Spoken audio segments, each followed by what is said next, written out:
que não pode roncar? Não pode roncar se dormir calado. Hã? Tem que dormir calado. É. Então fala pra mamãe aqui. Tem que dormir calado, vó. E o papai ronca. E aí?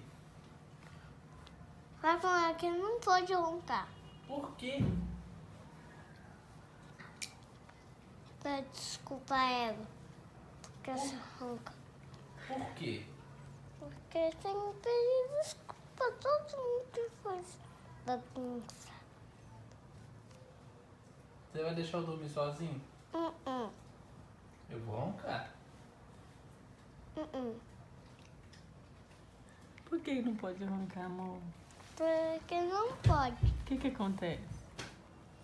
Faz barulho. Faz barulho? Uhum. Aí atrapalha as outras pessoas que tá dormindo? Uhum. Ah, Tem que dormir calado.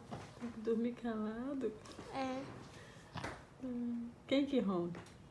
Meu pai. Você ronca?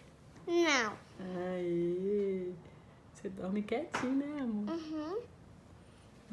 Então fala com o papai. Fala com o papai. Fala com o papai. Papai não pode roncar. Aê! Tem que dormir?